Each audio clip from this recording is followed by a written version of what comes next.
Good to see everybody. Hope everybody had a good weekend. We're starting something new today. We're gonna go back to the way things used to be We're going to before start something we new did by doing something old. it before we did a TED Talk every Monday, which is getting really exhausting for us, to be completely honest.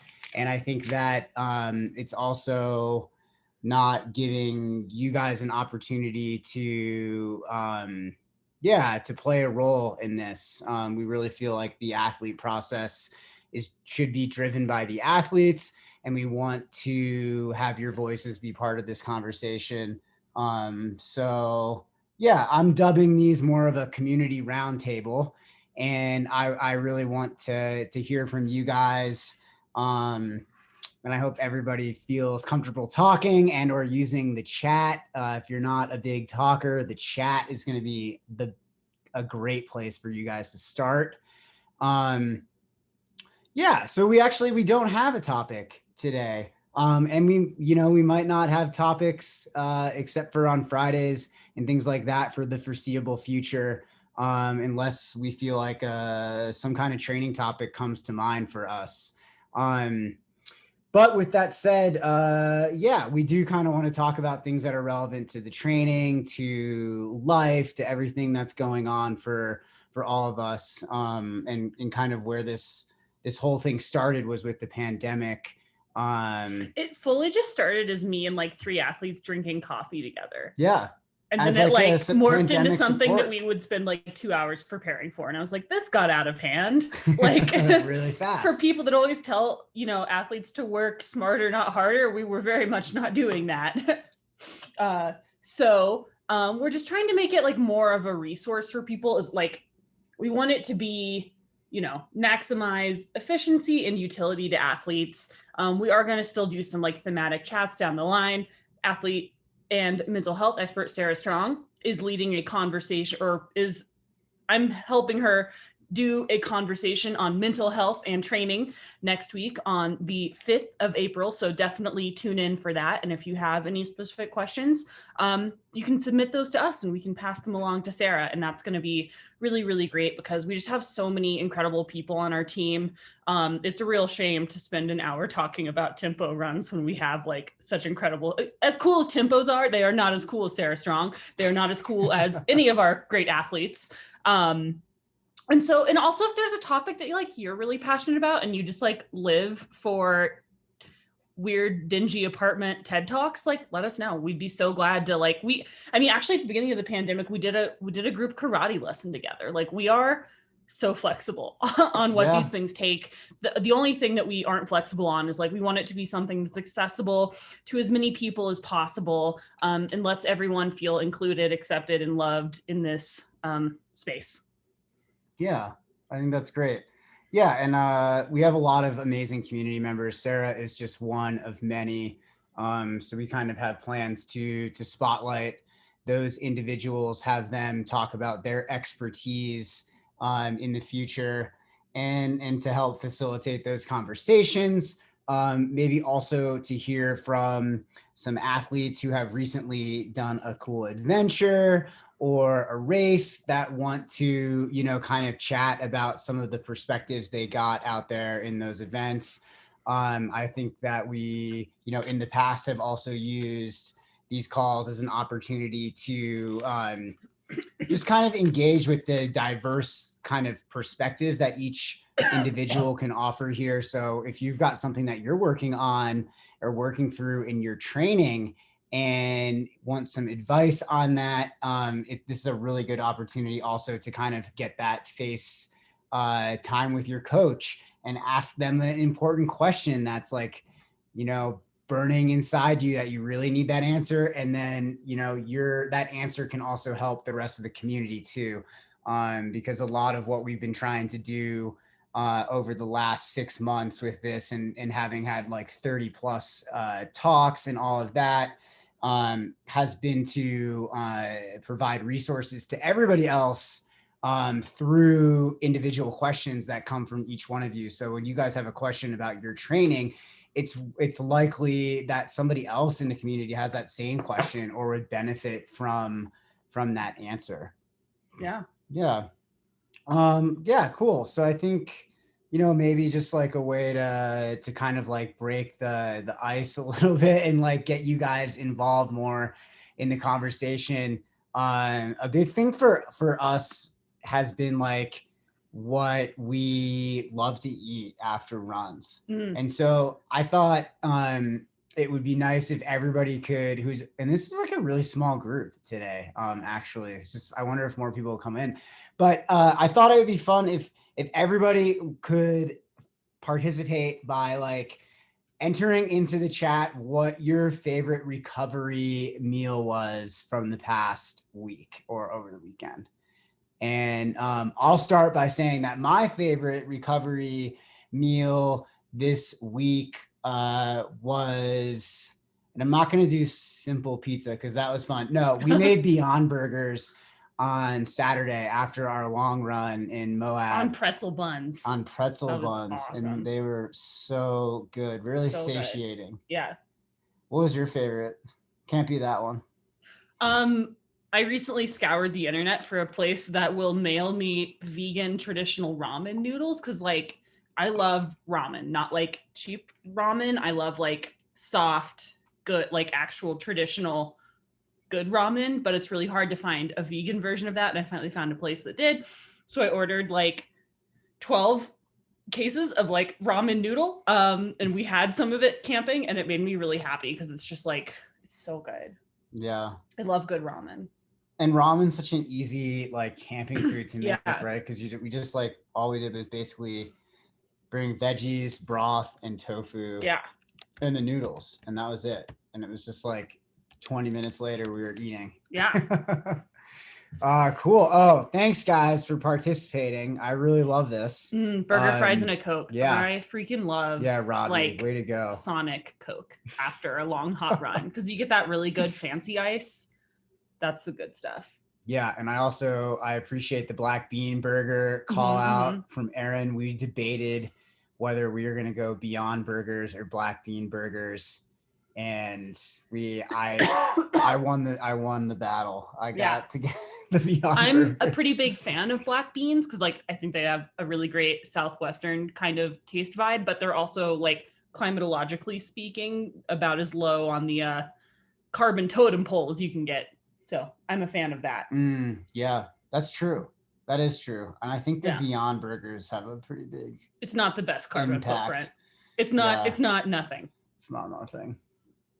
All right. And I like the avocado, onions, and sauteed mushrooms. That's a burger that I would eat any day of the week. I love a burger that just like has so many accoutrements that you have to like change clothes after. Yeah. Okay, we've got a breakfast shout out here. Eggs, potatoes, and veggie hash. Ooh. Heck yeah. That's like a pretty ball and humble brag of like, I get up so early to do my long run that I eat breakfast afterwards. I feel like TJ always finish our long runs at the time we're like, okay, it's like 3 p.m.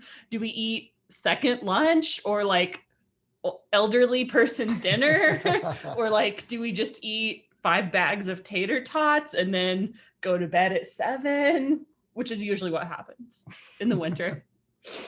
Man, this is cool. All right. We've got some other really good ones. I'm just going to all right. Chicken fried seitan with gravy. Oh my God. That must feel like a southern meal amazing. For you, Zoe. Yeah. I love all things gravy. And soft serve ice cream, goat cheese, veggie omelets with toast, Sarah Strong with some soup. Dude, love soup.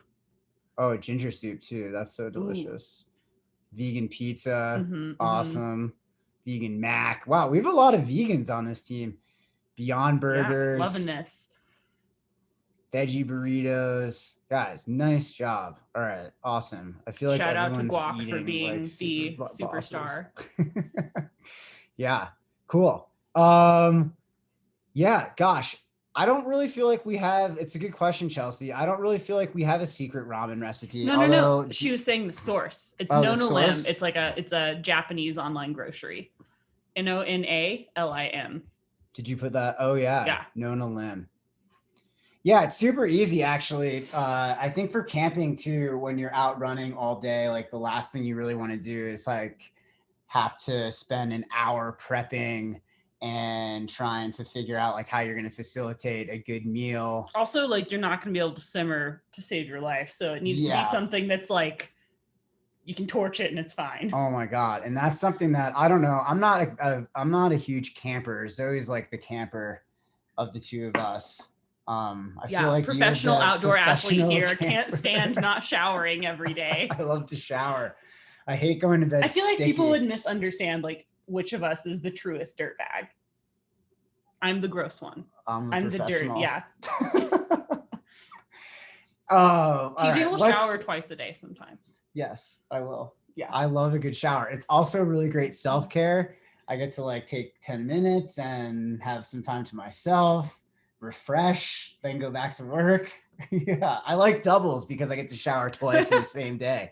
It's the best. No one can bother me in the shower. Actually, I'm safe there. That's not true. Our dog can bother me in the shower. Bowie loves investigating the shower. Yeah. Well, she's really obsessed with drinking water. She is like so into hydration, so hydrated. She just like pokes her head in and drinks out of the like faucet while we're showering.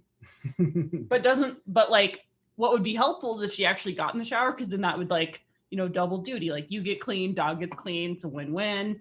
But she's not about that. No, I tried that yesterday and she totally freaked out. Yeah, there's nothing worse than like having to wrestle like a moist dog when you're not wearing clothes and she's running around the bath. It's like, you know, that thing where you like try to catch a greased pig. That's what it feels like. So it's a wet Australian Shepherd puppy. Who is very angry. Yeah, cool. Sarah, I think that's such a good idea to have a recipe share. I know last Friday we talked about having a gear exchange, and Zoe had implemented that into a Google we have a beta. And we put the link on. We need to put that in the newsletter. Oh, shoot, I should have done that. We have the link on Facebook now, and perhaps we could incorporate a separate one. You can add infinite tabs. We could add a tab for recipes. And because I always ask my athletes, one of my athletes who lives in Spain, she always shares her vegan recipes with me. She shared some really good tofu recipes and meatball recipes and things like that. And it would be really fun to actually extend those to the rest of the team, because we're like as big on eating as we are on training. Eating is training. Yeah, it really is. Yeah. Oh man, I'm gonna use that hashtag in like 3 months. I always describe it as like the Venn diagram of my two passions are like running and like avoiding injury, and like eating is that overlap. Yeah. So I'm curious, of all of these meals that you guys kind of shouted out that were your favorite recoveries, how many of you guys, and you could use the chat box if you want, how many of you guys cooked that meal yourself, or you went out and got that meal somewhere else? So I got a couple thumbs up, Steven, and from Sarah, you guys cooked your own meals. That's badass. Nice. Simon, no, all right. Do you ever get like so tired after a long run that the thought of like even standing in the kitchen, you're like, I can't? Yes, all the time. I get tired after a long day. Yeah. I'm like, I can't cook. If I could just do it laying down, it would be fine. Yeah. Oh, that's awesome, Aaron. Yeah. I feel like Zoe and I do that a lot. Yeah. When one of us is too tired, the other one cooks, and vice versa, depending on the week. Mm-hmm. Yeah. I wonder who's got, who cooked their meal wants to give like just a brief rundown on their recipe. Maybe we can get some chatting going instead of the chat box. Sarah? Yeah, I made that carrot soup from Run Fast, Eat Slow, and it was super good. I've had that cookbook for like 6 years and never made this recipe. And it was like you sauteed onions in like oil or butter, and then added a pound of carrots, and then 2 tablespoons of rice, and that made it really creamy. So you didn't add any other cream. And then you just let it simmer for 50 minutes and then blend it, and then just add fresh ginger and lemon juice. So it's super, super easy and delicious. No protein, but a really good side soup. And it was like, yeah, highly recommend it. Very easy. Sounds incredible. Yeah, that sounds awesome and super simple. Not a big effort after, after your run to put that together. Way to go. And I ate all of it. Like I made it for my family, but I ate all of it. Like it's very, very good. So I highly recommend it. But that is why I like to make soups, because I can make a big batch of soup, and usually that will be meals throughout the week, because soup, makes quite a bit, and it's so nutrient dense. Like you can get so much in a soup, and I think they're easier than salads. To like, I don't know, I don't have a huge appetite after I work out, but soups like get it done, and they're comforting, and Yeah. Yeah. Oh my gosh. It's nice to pack all of that nutrition into something that goes down a little easier and doesn't sit super heavy after Yeah. a workout. Whereas can like definitely warming feel and that. nice too Mhm. this time of year. Yeah, I'm like very hopeful for, speaking of this time of year, I'm like extremely hopeful for warm weather and adventure season and like the end of the winter grind, which has felt a little bit like Like it gets longer easier this every year. year. Like when I first moved to Aspen, I was like, there's no way I'm gonna survive this. Yeah. And like each year I'm like, okay, it's not so bad. Like there's usually like a couple runs where I'm truly questioning life decisions, and then most of the other time I'm like, oh, it's like basically shorts weather.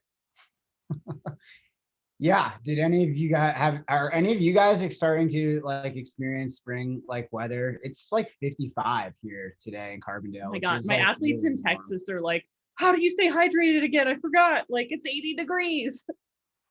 I know, and it just sneaks up on you. But I will say one thing that I did more this winter that I felt like helped. So like over the weekend, Zoe and I went with Bowie the puppy to Moab to try to do some running on trails, and I think it was like 66. No, it was like 62 when we finished our run on Saturday, and it was 67 when we finished our run on Sunday. So like that's like 20 to 30 degrees warmer than the average temperature that we've been training in over the past 3 months, Yeah. or maybe 3.5 months. Yeah. So normally when you are not accustomed to those higher temps, you sweat a ton and you require a lot of hydration right away because your body is working a lot harder to bring blood to your skin to keep you cool while you're out there running. And when you're not used to training in those temperatures, running in those temperatures, it feels exponentially harder to run when it's hotter. Your body is just working harder to keep you cool. So a lot of that really makes intuitive sense beyond kind of like what's going on biologically. But something that I noticed this weekend for me, which was a big first, because I really struggle in the heat, is that this winter I made a concerted effort to do some bike rides with the electric heater on. So like in warmer temperatures, so probably 50s or 60s is probably as hot as I could get that room. And then do some hot baths after runs during the week as well. And like I think fortunately for us, like we can get our bathtub up to like, it must be over Depends on who 100. takes the bath first. I always take the bath first because I'm the one that showers around here. And you can get it pretty hot. And if you stay in there for 20 or 30 minutes and start to get a sweat going, I think it is similar. And this isn't really based on science. This is based on what I feel. But I think it has been similar to a heat training protocol that you might find if you're training for a really hot race, where you would do a run and there are then heat training protocols that involve like hot water submersion. right, but not in your bathtub. We're talking more of like hot tubs and temperature that is much more sustained and exact, right? We're also talking about training protocol where you have a room at 103 degrees and you exercise for 1 hour in it. and like some much more strict protocols. Like this is a pretty loose protocol. But I was consistent with it. And we also did some, once or twice a week in a hot tub at a friend's house. And I felt like when I went to the desert this time around for the first time, I was not affected by the heat at all. I didn't have to drink any more fluids than I normally would have. In fact, I think I was drinking less and I felt better. So I don't know. I guess the only reason I bring this up is because I just think it's interesting when you transition from winter running to spring and summer running. And I know like 75 degrees, 88 degrees, some mentions of like really warm temps in the chat box. It's tough to like make that transition.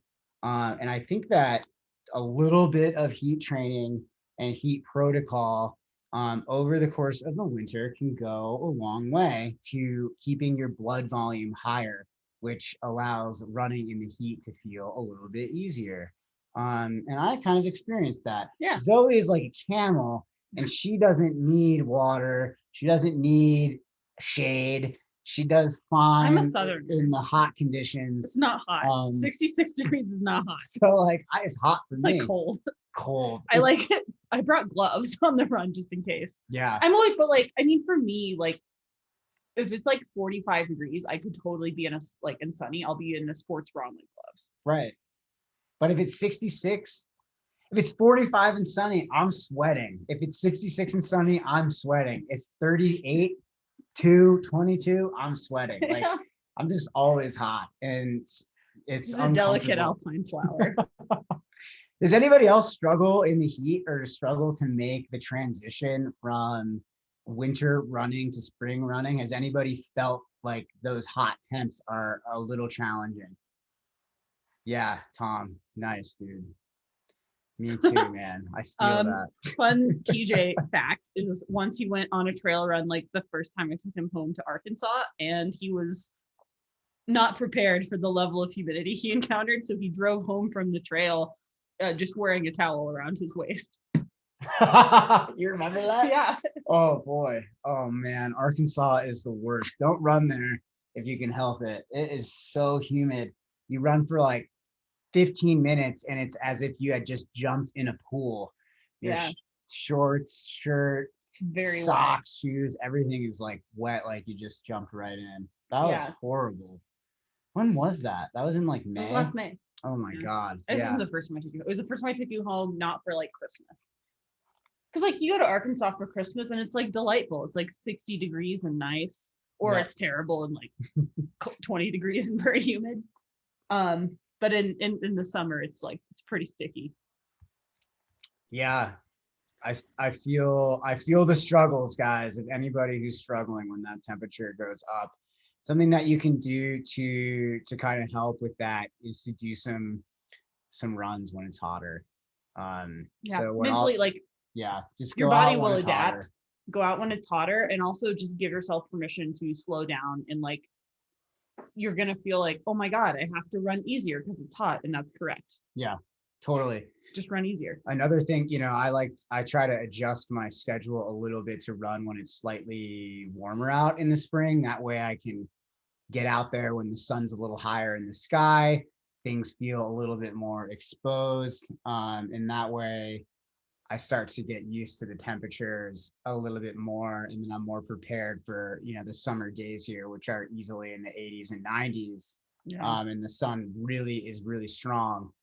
So if you do yourself a favor and do a few bouts of warmer runs throughout the week, it'll really help, especially this time of year. If you've done a lot of morning runs in the winter when it's quite cold, bundled up a bunch, your blood volume might be really low. So it's going to take some time to build that back up. And that's really normal. But you can also, do what I do your run, hop in a hot bath for 20 minutes. Also great self-care. You can kind of relax and just shut your eyes for a little while, reset before you go back to work, or to like use that to bookend your work day and be like, yeah, I take my hot bath and then my day of work is over. And then I go from there into making dinner and into like my evening, whatever that looks like for you. But if you go from run to bathe to a hot bath, that helps to boost your blood volume, circulation, and things like that. And so it will help you adapt a little bit faster to the temps. If you guys are struggling with that, I'd recommend that. Yeah. Tis Yeah. the season. I was feel like- wondering, oh, sorry. Oh, go for it. Go. Yeah. What's up? I don't know how the snowpack in Colorado is, but in Reno, we have not gotten a lot of snow, and we can actually summit a few of the mountains right now.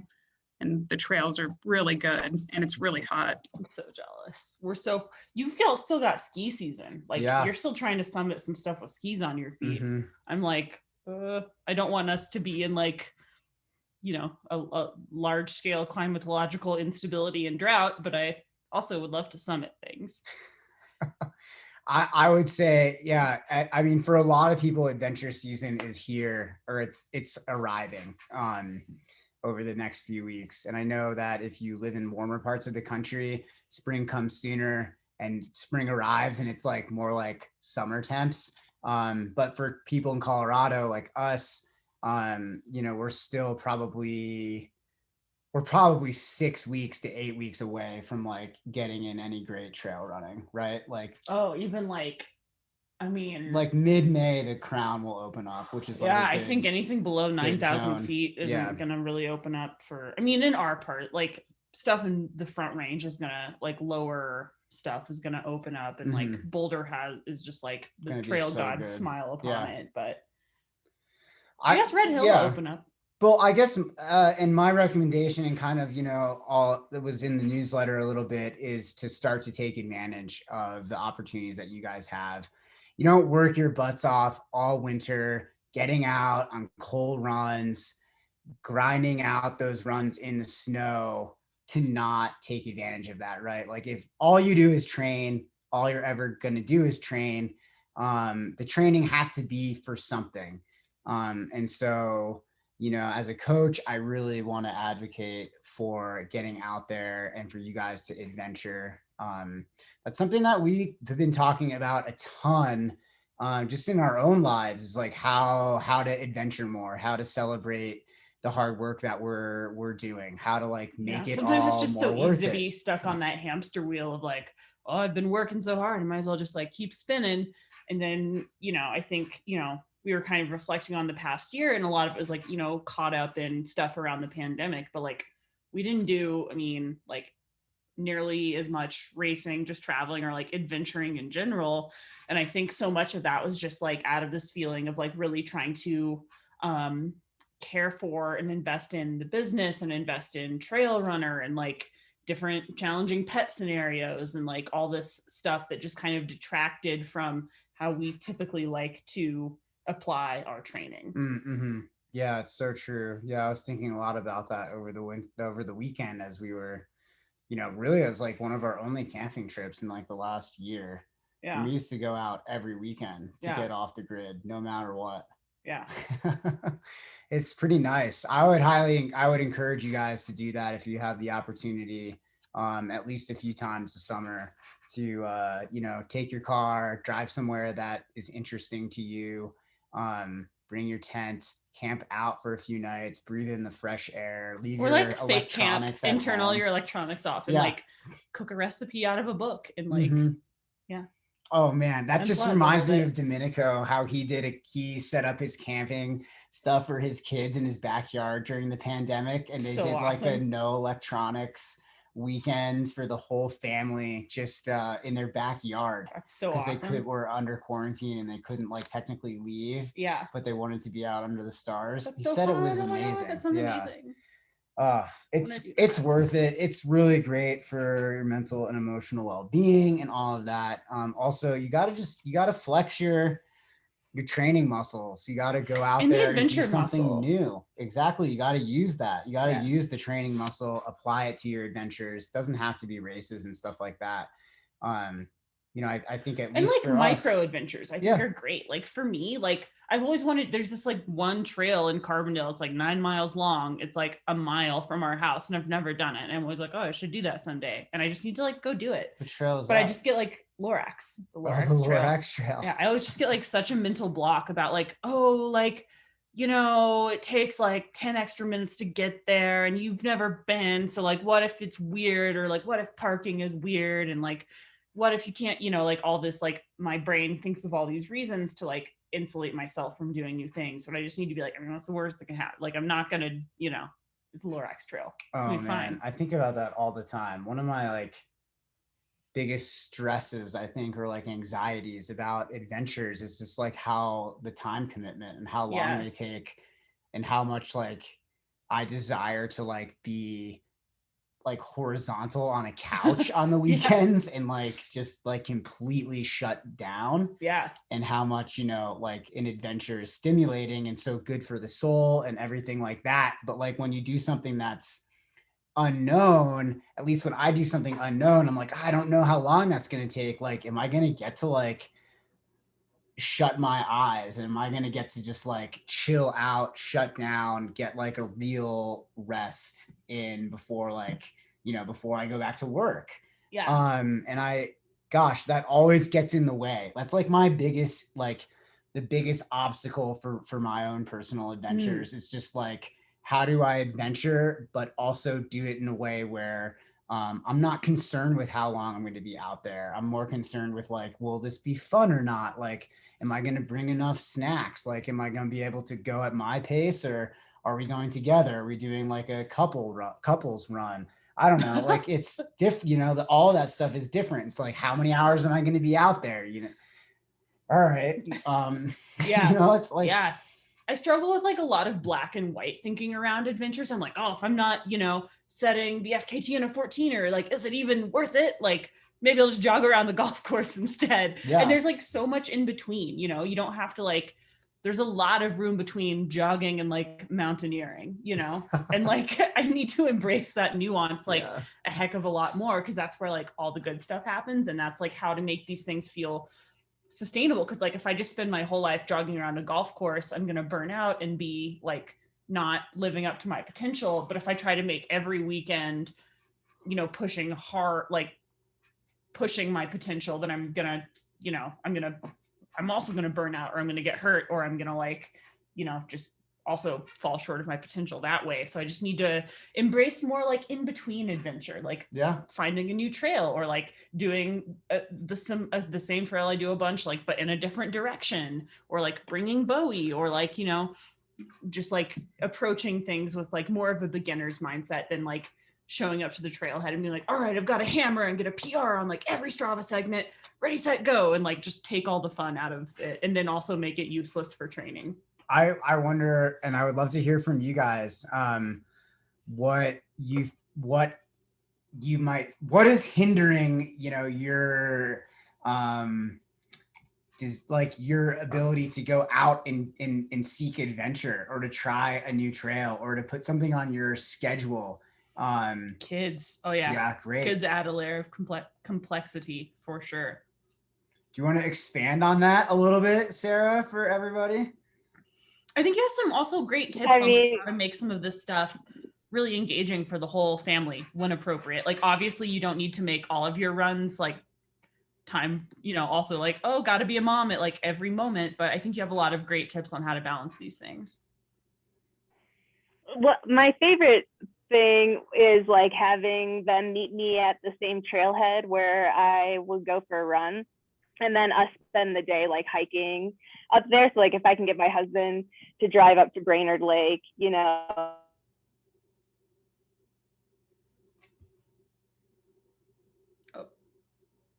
Uh-oh. Brief pause. You froze. No. I'll just fill in this gap by saying that Sarah's husband is also a total badass. The only time I've met him in person was on accident. I passed him in Golden and he was lugging a kayak around. I have to get home, and I also have his fun times to consider. So, Sarah, we lost you a little bit there. Can you hear us?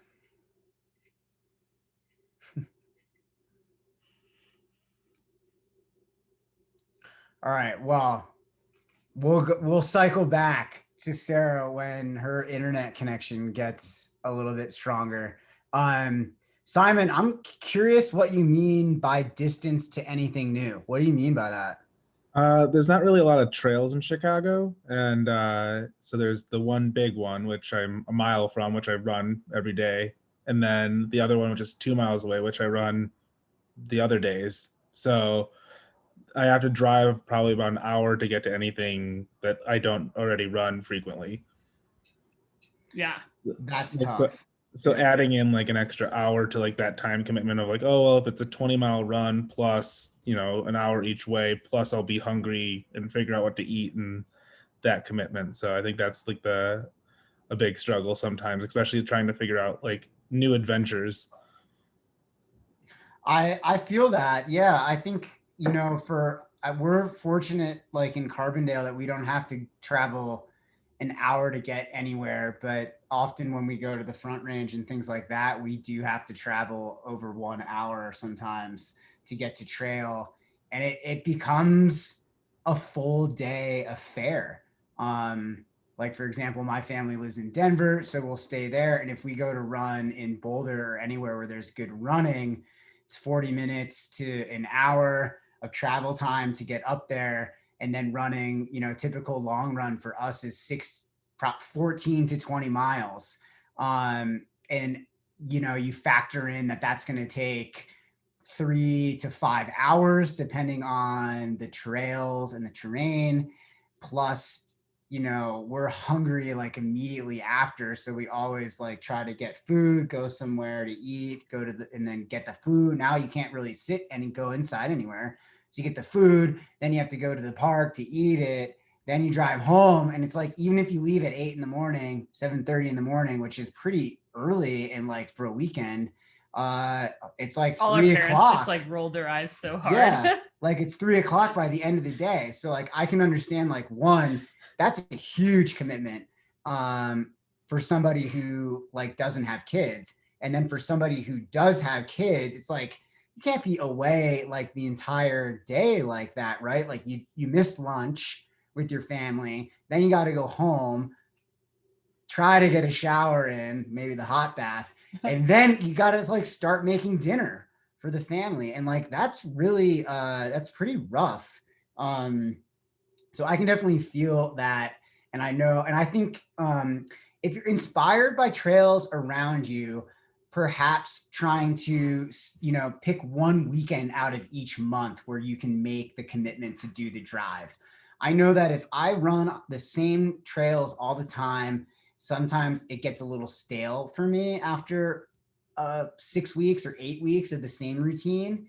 And so then I really start to like lose motivation mentally and emotionally for my training. So then I have to interject, add in this like more adventurous run, new terrain, something challenging for me. I have to mix things up or else I like start to fade a little bit. So Simon, maybe you can pick a weekend, each month to go and adventure. That way you can like re-engage yourself with running and the adventurous side, and use the work that you're doing close to home in like this very focused way. Yeah, just a tip, just a suggestion. I'm not sure if that works specifically with your schedule and like some of the, more specific demands that you have going on right now. But I know, trying to mix things up makes a big difference. Sarah, you cut out a little bit, so we kind of missed. Yeah. So would you mind going back? Yeah.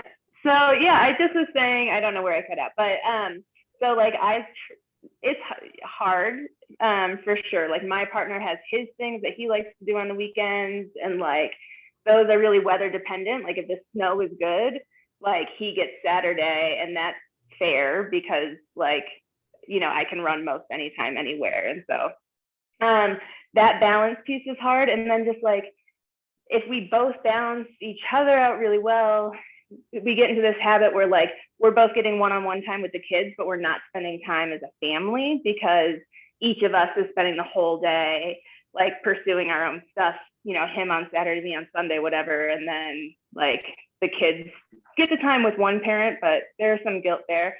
So trying to do things like having them meet me at the trailhead, you know, and that takes a lot of timing. Like I have to like get up before sunrise, like get there, do my laps, try to get to the parking lot at the same exact time. And like with how popular Colorado's getting, like we've definitely like, okay, hopefully we'll have cell service or you'll get to the trailhead and like we'll figure this out and meet up. But trying to do those sorts of things, or like my kids like running, and you know, I don't have to go that fast, and I put them on a trail and we can run a couple miles together or whatever, and like that's fun. And but yeah, I mean, I would definitely do much bigger adventures if I didn't have kids. And so it's just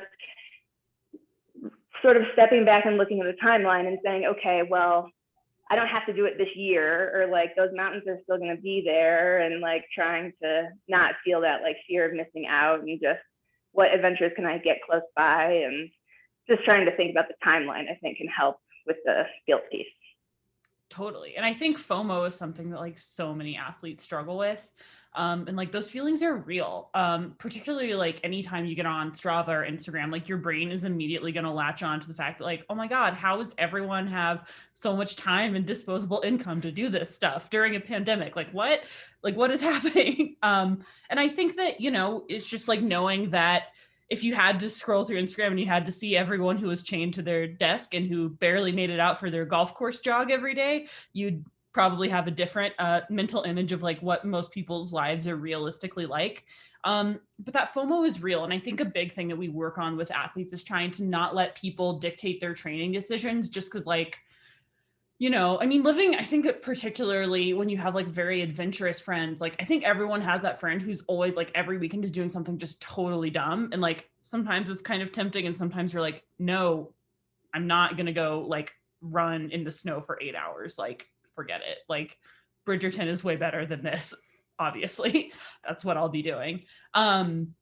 And just like knowing like how to say like either, you know, I think this is a conversation we have a lot because like we have a lot of friends who maybe don't train in the same way as us and they want to get after some big adventures. And like sometimes it's really fun to jump in on, but like I'm not gonna sacrifice like really good most of the time. Sometimes I will like be flexible with my training, but I'm not gonna sacrifice the fact that like I want to show up to races ready to freaking fire just because like one of my friends wants to do like a traverse that like maybe my whole heart's not in or something.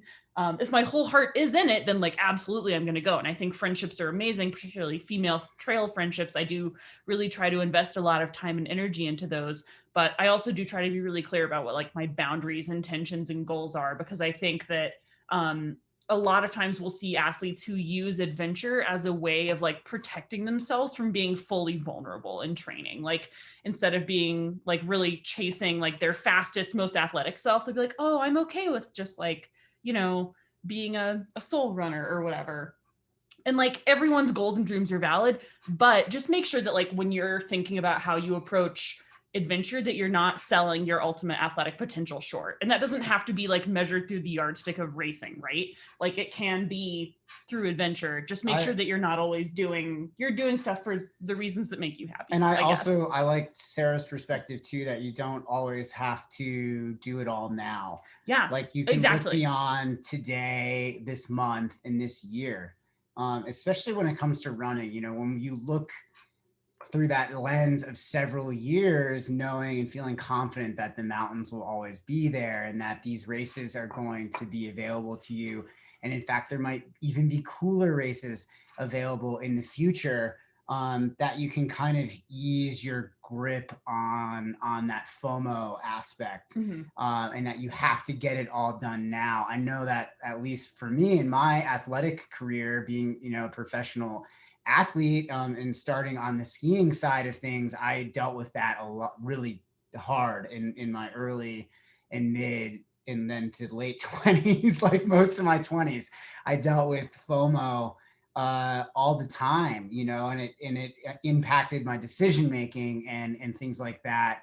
And, you know, when I finally started to grow out of that with time, I think actually some of my more quality seasons, you know, then started to kind of unfold and much more naturally. So yeah, and my whole philosophy on career developed out of that. But yeah, don't try to look beyond 1 week, 1 day, 1 month. I really season. feel 1 season. I really feel like that's super important. That's such a great perspective, especially if you're somebody who does have familial obligations.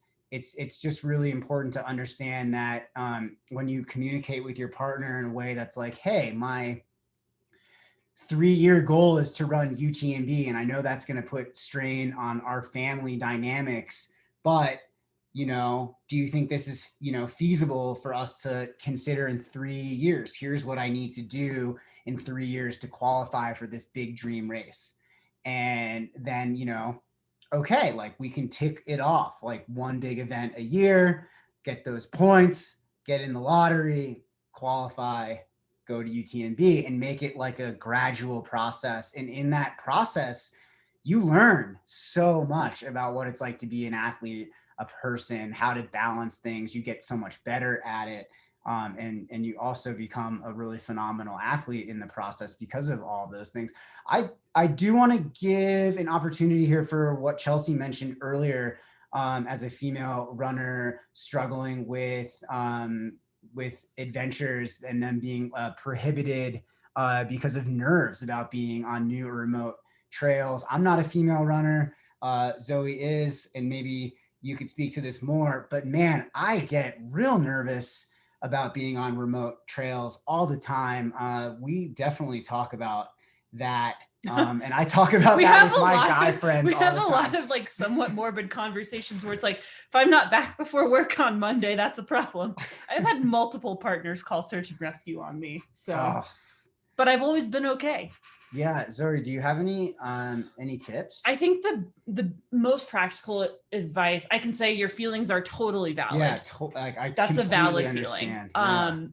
Yeah. And the best thing that you can do, I think, is practice and just be open and honest about how those things feel. Like, so I used to be a professional like backpacking guide, and I used to struggle so hard with the fear of camping by myself, which made me feel so deeply insecure because I was basically just like afraid of doing my job like on a daily basis. Like that's what it was. I just like showed up to work every day. I was like, I'm just facing my worst fear every single day. And I was like so ashamed of it because it was like so core to what I was doing that I never talked about it. And then when I would talk about it with like fellow female guides, they're like, oh yeah, no, that's totally like, we all feel that, but like it gets better.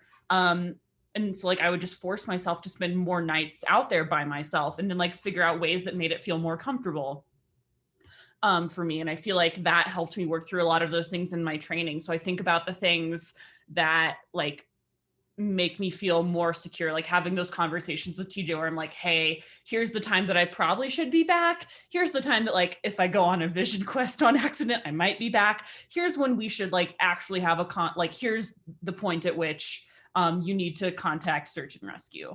And that's like, I think those are just like normalize having that conversation so it doesn't feel weird and scary when you do.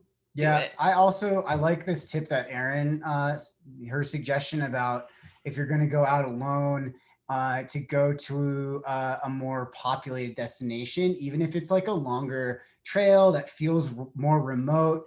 For us, I kind of think about, exploring like the Maroon Bells Wilderness area. Mm-hmm. When you go out there alone, you could encounter wildlife. You're definitely in a place where if you hurt yourself, it's going to be tough to get out of there. But because even though it's remote, it's popular. So I feel more comfortable there knowing that if something happened, I could ask somebody else for help and they could, get a call out. And so I think that that's a really great stepping stone. If you're going to be embracing solo adventures and longer runs, go to areas where there's going to be like mountain bikers or hikers and things like that. Especially, if you feel like, like I'm going to push myself a little bit on this run. Like I want to try to see how well I can do on these climbs. And if you want to take on a little bit more risk, which is something that I sometimes do on my runs, I always make sure that one, I've got the game plan, like Zoe mentioned, where, people know to expect me at a certain place at a certain time. And if I'm not back by X, Y, or Z, they should be worried. But also there's like, the possibility of the probability, the high likelihood of somebody else being there to help. I think that's huge. A small in reach can be really helpful. Mm-hmm. Or if you're going to go on a solo adventure, trying to stay in an area where you know there's going to be some cell reception too, I think can be really, really helpful. And I know like even the most remote places these days are just like surprisingly connected. So yes, I feel the fear as well. I struggle with that all the time in skiing and in trail running. Yeah. And I don't have as many It's female not running that easy. partners as I would like, particularly women that want to do the same thing as me or like are kind of like on my schedule. And so I do end up doing a lot of runs either with TJ or just by myself. And I think it's just like the more you get like acknowledge that you're uncomfortable, say, I feel this fear, that is okay. Having like, you don't get to be brave if you don't have fear. Like if you just Yeah. go do something and you feel nothing about it, you're not actually being brave. The only way that you get to flex that muscle and improve and like work through those feelings is by saying, yeah, I'm a little bit kind of pushing like my, emotional envelope on this. And then that's how you grow. And you don't have to do that every time, right? Like if every Saturday you're like, I'm going to go get scared, like that may not be the most like mentally healthy thing. Like running should feel like, I remember like when I used to be very into rock climbing, like I just have like I would like that fear got to the point where like especially if I was climbing with people who were more advanced than me, like every time I went out just was so scary and was like overwhelmingly not a positive experience that I think it ultimately led me to disengage with the sport. So like do what helps you stay in it. Yeah, I would agree. In small doses. I can think back to a run. I went to Salt Lake last summer to visit my sister, and she was like, "You got to go run in these specific areas. They're going to be so amazing." And a friend of mine had told me about like mountain lions attacks in the area, and I was like, "Oh my god!" Okay, you Like, are so much more likely to die in a car wreck. It than doesn't get- matter. encounter a mountain What? lion. All right, it doesn't matter. Once you get that in your head, you Statistically. get scared. You should I be agree way with more scared TJ. driving to the grocery store than running on a trail. Statistics don't do much for me. Like if someone says you should be careful of mountain lions, all I'm thinking about is the freaking mountain lions.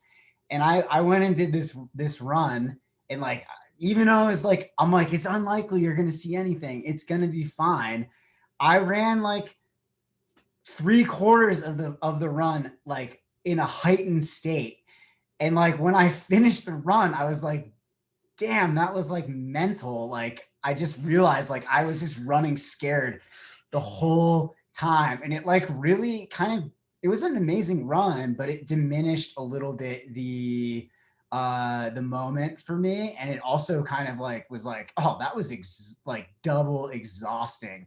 You know, I was like on my tippy toes, like looking around for mountain lions, didn't even want to like put my tunes on, so couldn't get the flow state going. I would say like if you're in an area where there's no people and you're concerned about mountain lions, I would play music as like a way of warning wildlife. I know that like L&T wise, it's not like super kosher to blast tunes, but I have a 100% success rate at using Lil Kim to scare off mountain lions. So I don't know. I get nervous. I feel the nerves. If you're a nervous person out there like me, I run into 2 bears and it was I've never seen that so great. many bears. Yeah. I'm still here.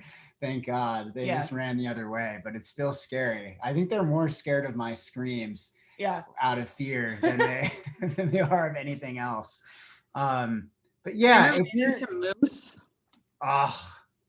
I've definitely seen some moose out there too, and they are not something you want to mess with. They are huge, and they get angry. Yeah, they're always look grumpy. They're very sensitive to stressors within their environment. I feel that.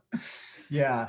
I would say, you know, if you're trying to like push your limits a little bit and, you know, with adventures in mind and getting out there and doing some stuff solo.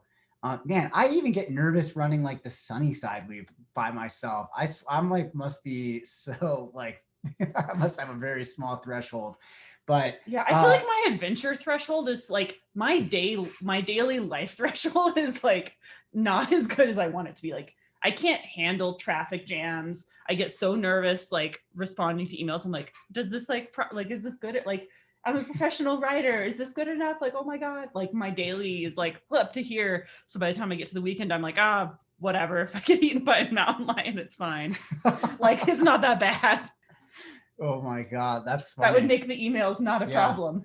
I guess my way of dealing with this is that, you know, I try to confront my fear, and then the next day I do something that is not scary. Yeah. I think you have to, like, again, I don't think you want every run to be a vision quest. You want to, like, balance out, like, pushing the envelope and then doing, like, fun, rewarding, easy peasy chill runs. Yeah. Totally. Because, like, if you just, like, every time you run, you're, like, activating your parasympathetic nervous system and you're like, that's just, like, not healthy, and it's not productive training. Yeah. If that's, like, every that run. Parasympathetic nervous system. Haven't thought about that thing in a while. Yeah. I guess adventure season's on the way. Well, cool. I hope you guys enjoyed the, what did we call this? Community Roundtable. That's what I'm calling it. I'm hoping, well, Sarah's going to talk to us on Monday. We're going to facilitate an awesome conversation with her. She can be one of our, I'm not sure what we're going to call those, guest speaker series. And then after that, yeah, we'll probably do some more calls like this, and then some more calls like that with Sarah and other amazing people who are part of this community. And draw on our other coaches more too. Totally. Absolutely. Kristen's going to do a dog talk, which is going to be awesome. Kylie's already done a nutrition talk, so we probably won't go there. Yeah, I think we're going to do a marathon specific training with talk Drew? with Drew. Ooh, yeah. I like that. Because even if you're not someone that trains for the marathon, we personally use a lot of marathon training principles to train ultra athletes and trail athletes of all types. Marathons are the bomb. Honestly, like, I guess whenever someone is like, "Oh, I'm only a marathoner," I'm like, "Join my team, please!" Like, this is what I want. Yeah, like, that's a skill set you can take in so many directions. Totally. Well, cool. Thank you guys for listening and for participating. Really appreciate all of you guys. You make it easier on us for sure, and help really to facilitate a great conversation. Yeah. We'll see you on Friday for Coach's Corner, and everybody have a great week. Send any questions. Send questions. Bye.